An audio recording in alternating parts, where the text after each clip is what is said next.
Hi everyone, welcome back. My name is Galaxy Parmar and आज है आपका ज्योमेट्री का पेपर। तो सबसे पहले सबको ऑल द बेस्ट। लेकिन मैं आपको एक लास्ट मोमेंट टिप्स देना चाहती हूँ ज्योमेट्री के पेपर के लिए। तो चलो मैं फटाफट बताती हूँ। देखो, मैंने आपको अलजेब्रा के टाइम पे भी टिप्स दिया था, तो वो सेम टिप्स नहीं देने वाली हूँ, कुछ नया बताने वाली हूँ। ज्योमेट्री का पेपर थोड़ा अलग होता है, ठीक है? तो अभी मेरा ध्यान से सुनो। जैसे कि आपको ये तो पता है कि आपको क्वेश्चन नंबर बरोबर लिखना है, सब क्वेश्चन नंबर बरोबर लिखना है। अगर आपका न्यू क्वेश्चन नंबर स्टार्ट हो रहा है तो उसको न्यू पेज से लिखोगे, ठीक है? ओके। अभी है ना, देखो बहुत बच्चों के बहुत सारे क्वेश्चंस हैं, तो मैं वो क्वेश्चंस खुद ही बोलूंगी और उसके आंसर्स भी खुद ही करूंगी। जैसे कि बहुत बच्चे क्या बोलते हैं, नंबर 1 क्वेश्चन कि क्या हमको स्टेप्स ऑफ कंस्ट्रक्शन लिखना है? जो सिमिलर ट्राइंगल्स हम बनाते हैं ना, क्या उसके हमको स्टेप्स लिखने हैं? स्टेप्स ऑफ कंस्ट्रक्शन नहीं लिखने हैं। तो मेरा आंसर होगा नहीं। आपको सिर्फ सिमिलर ट्राइंगल ड्रॉ करना है या आपको सिर्फ टेंजेंट्स ड्रॉ करना है, ठीक है? अभी यहाँ पे नेक्स्ट क्वेश्चन, सेकेंड क्वेश्चन क्या है कि हमको रफ फिगर बनाना है क्या? तो यहाँ पे सुनो, मेरा आंसर क्या होगा? यस, आपको सिमिलर ट्राइंगल के लिए रफ फिगर बनाना पड़ेगा, वो कंपलसरी है, उसका मार्क्स आपको मिलेगा। रफ फिगर भी आप पेंसिल से बनाओगे और फेयर फिगर भी आप पेंसिल से बनाओगे, ठीक है? और टेंजेंट्स के लिए ध्यान से सुनो, टेंजेंट्स के लिए आपको रफ फिगर नहीं बनाना है, डायरेक्ट फेयर फिगर बनाना है, वो भी पेंसिल से। तो जो भी आपका फिगर होगा या जो भी डायग्राम होगा या नॉर्मल डायग्राम भी होते हैं, तो वो आप पेंसिल से ही बनाओगे। क्योंकि पेन से बनाओगे ना तो प्रॉब्लम क्या होगा पता है कि अगर मान लो आपका थोड़ा बहुत ऐसा मिस्टेक हो गया ड्रॉ करते करते, तो उसको रफ नहीं कर पाओगे। इसलिए एडवाइस यही दिया जाता है कि पेंसिल से ही उसको ड्रॉ करो, ठीक है? अभी नेक्स्ट क्वेश्चन जो है वो क्या है कि पाई की वैल्यू हमको क्या लेनी चाहिए, 3.14 या फिर 22/7? देखो, इसका बड़ा सिंपल फंडा है। अगर हमारा रेडियस जो है वो अगर 7 के मल्टीपल में है, यानी कि अगर आपको क्वेश्चन में ऐसा कुछ दिख रहा है कि जो 7 के टेबल में आ रहा है, तो आप 22/7 लो, वरना क्या करोगे आप 3.14 लोगे। और कभी कभी क्या होता है कि क्वेश्चन में मेंशन होता है कि पाई की वैल्यू 3.14 लेनी है, तब वही लो, ठीक है? तो अगर देखो मैं क्या बोल रही हूँ, ध्यान से सुनो। अगर आपने 3.14 लिया या फिर 22/7 लिया, कुछ भी लो चलेगा। आपका जो फाइनल आंसर होगा ना, थोड़ा 19-20 आएगा। जिसने 22/7 लिया है उसका आंसर और जिसने 3.14 लिया है उसका आंसर, उसका थोड़ा सा 19-20 आएगा, ज्यादा 19-20 नहीं आएगा। दोनों को राइट दिया जाएगा और फुल मार्क्स दिया जाएगा, ठीक है? लेकिन जो मैंने बोला ना, अगर 7 के मल्टीपल में होगा अगर हमारा वहां पे कोई नंबर, तो 22/7 इज अ बेटर, ठीक है? और अगर क्वेश्चन में मेंशन है तो वही लेना। ओके, अभी यहाँ पे ध्यान से सुनो। अभी यहाँ पे ध्यान से सुनो क्या, हाँ, कि रफ वर्क हमको कहाँ पे करना चाहिए? अरे रफ वर्क आप लोग लास्ट में करो ना, और रफ वर्क आप पेंसिल से करो, पेन से करो, उसको टीचर नहीं देखता है। ओके, उसको टीचर देखते ही नहीं है कि आपने रफ में क्या किया था क्या नहीं किया था, ठीक है? वो टेंशन आप लेना मत। रफ वर्क आपका जो है बस आपको ऊपर लिखना है rough work and you start your rough work and done, ठीक है? अभी यहाँ पे देखो, मैं एक बात बताती हूँ। जो हमारा मेंसुरेशन का जो चैप्टर है ना, उसमें उसका अगर कोई भी क्वेश्चन आता है तो सबसे पहले आप क्या करोगे कि जो आपका क्वेश्चन पेपर होगा ना, उसमें क्या करना, जो मेंसुरेशन के जो रेडियस, हाइट या जो भी होगा ना, उसके यूनिट को अंडरलाइन करना और ये देखना कि जो हमारा रेडियस है और जो हमारा हाइट है या जो भी है डायमीटर है, ये सब का यूनिट सेम है ना। हाँ, कभी कभी क्या होता है पता है, रेडियस क्या पता शायद मीटर में दिया हो और हाइट सेंटीमीटर में है और डायमीटर भी सेंटीमीटर में है, तो हम क्या करेंगे, ये मीटर वाले को कन्वर्ट करेंगे सेंटीमीटर में। तो ये ना क्या करना, जो क्वेश्चन पेपर आता है ना, उधर ना अंडरलाइन करना, पहले देखना मेंसुरेशन का क्वेश्चन आया गया है तो उधर देखना कि हाँ सबके यूनिट सेम तो है ना, चेक कर लेती हूँ, किसी को कन्वर्जन करने की या कन्वर्ट करने की जरूरत तो नहीं है ना। हाँ, नहीं है। और फिर अपना चालू करो मेंसुरेशन। और एक बात बताना चाहती हूँ कि मेंसुरेशन में क्या होता है ना, बहुत बच्चों को यूनिट अभी तक नहीं पता है, तो मैं बता देती हूँ कि एरिया जो है ना, उसका यूनिट होता है स्क्वायर सेंटीमीटर या फिर स्क्वायर मीटर। अगर मान लो पूरा क्वेश्चन हमारा सेंटीमीटर का है तो एरिया का यूनिट लिखना स्क्वायर सेंटीमीटर। अगर पूरे क्वेश्चन में मीटर यूज हुआ है तो square metre will be our unit. अच्छा, ये स्क्वायर सेंटीमीटर को आप ऐसे भी लिख सकते हो, सेंटीमीटर स्क्वायर, और स्क्वायर मीटर को आप मीटर स्क्वायर भी लिख सकते हो। एंड जो हमारा वॉल्यूम होता है उसका यूनिट क्या होता है, क्यूबिक सेंटीमीटर, या फिर हम बोल सकते हैं क्यूबिक मीटर। ओके। अगर सेंटीमीटर का क्वेश्चन है तो सेंटीमीटर के हिसाब से लिख दो, क्यूबिक सेंटीमीटर। अगर मीटर वाला क्वेश्चन है, यूनिट तो एक ही होगा है ना, या तो सेंटीमीटर या तो मीटर, उस हिसाब से आपको मेंशन करना है।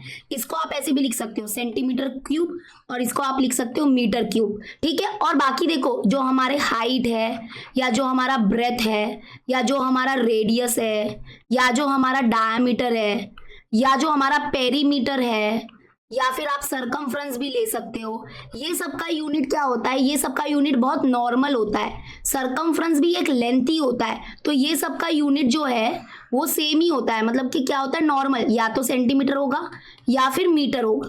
एरिया का यूनिट स्क्वायर सेंटीमीटर या स्क्वायर मीटर, वॉल्यूम का यूनिट होता है क्यूबिक सेंटीमीटर और क्यूबिक मीटर। तो ये याद रखना यूनिट के बारे में, लास्ट में यूनिट जरूर दे देना, ठीक है। क्लियर हो गया, ओके।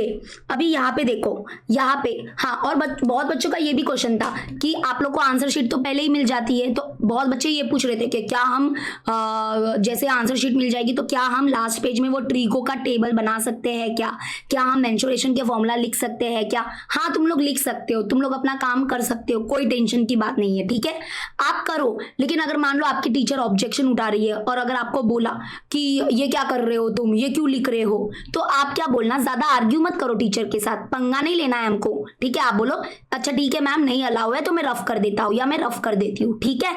आर्ग्यू मत करो टीचर के साथ, क्यों पंगा ले रहे हो, है ना। तो आप लिखो, अगर टीचर कुछ बोलती है तो रुक जाना, नहीं बोलती है तो लिखते जाओ कंटिन्यू, ऐसा कुछ नहीं है, आप लिख सकते हो। जैसे ही आपको आंसर शीट मिलेगा ना, रफ वर्क, ऊपर हेडिंग डालने का दिस इज रफ वर्क, और अपना जो भी फॉर्मूला वगैरह जो भी आपने वो होल्ड करके रखा है अपने दिमाग में, मुझे पता है वो आप अपने पेज में उतार सकते हो। आपको ऑलरेडी वो आधे घंटे पहले ही पेपर मिल जाता है, तो टाइम वेस्ट क्यों करना, आप बिंदास कर सकते हो, ठीक है। हाँ, अभी यहाँ पे और ध्यान से सुनो, जो हमारा वो डिस्टेंस फॉर्मूला है, पता है ना आपको, हाँ, तो distance between point A and B अगर मान लो मिला 10 मिला, तो आप लास्ट में है ना यूनिट्स लगा दो तो अच्छा लगेगा। वो distance between point A and B is 10 units, centimetre metre मत लिखना, यूनिट्स लिख देना, ठीक है। ये सिर्फ मैं डिस्टेंस फॉर्मूला के लिए बोल रही हूँ, नहीं तो कुछ बच्चे वो मिड पॉइंट, सेक्शन फॉर्मूला सबके लिए कर देंगे, डिस्टेंस फॉर्मूला के लिए मैं बोल रही हूँ, ठीक है। क्लियर हो गया।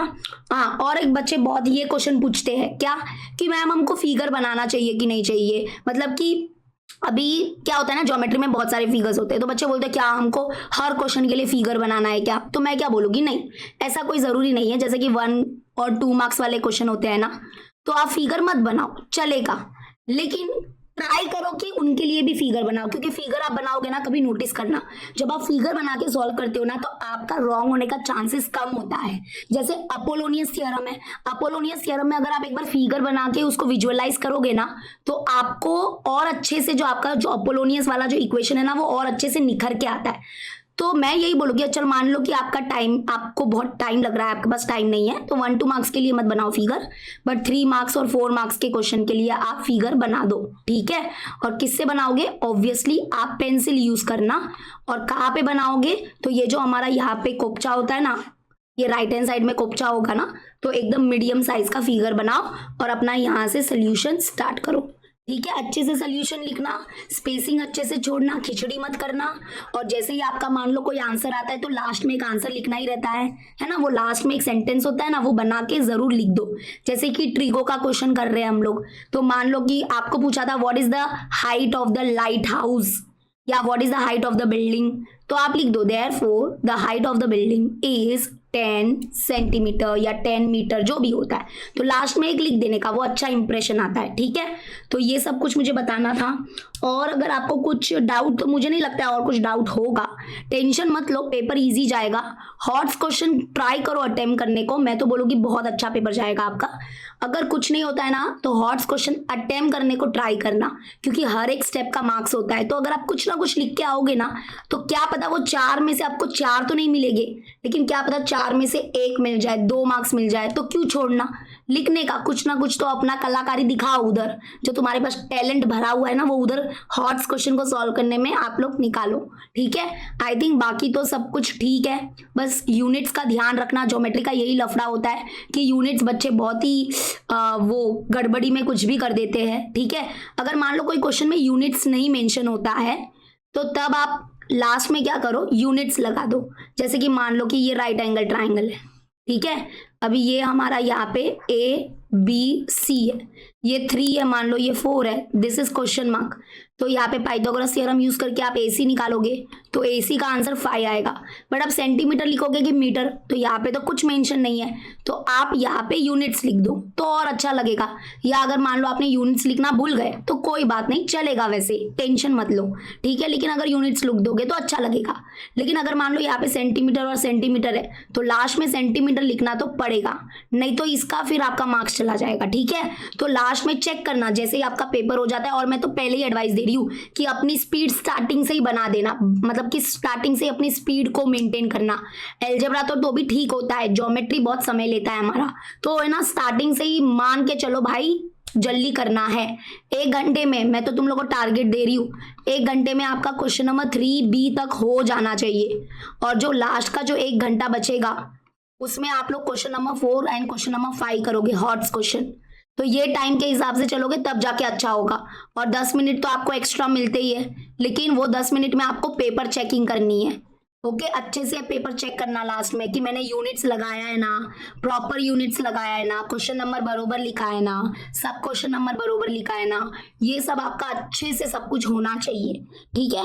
बाकी तो बहुत ही इजी पेपर जाएगा, टेंशन मत लो। यहाँ पर मैं आपके लिए प्रे करूँगी, बहुत अच्छा पेपर जाएगा, ठीक है। टेंशन बिल्कुल नहीं लेने का, बस अच्छे से रिवाइज कर लो, सब अच्छा पेपर जाएगा, ठीक है।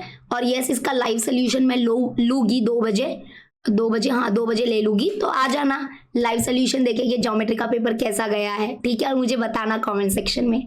चलो, see you in the live solution देखेंगे इसका, ठीक है। चलो, और अगर ये वीडियो आई थिंक पहले अपलोड हो जाएगा तो मैं 5:30 बजे सुबह, पता नहीं कितने बजे देखोगे, 5:30 बजे सुबह मैं सैम्पल पेपर सॉल्व करवाने वाली हूँ। तो अगर आप ये वीडियो उससे पहले देख लेते हो तो लाइव सेशन लेने वाली हूँ 5:30 बजे, तो सैम्पल पेपर सॉल्व करेंगे, आओ and we will solve sample paper, ठीक है। All the best and take care everyone, and बहुत अच्छा पेपर जाएगा तुम्हारा, ठीक है। Bye and take care.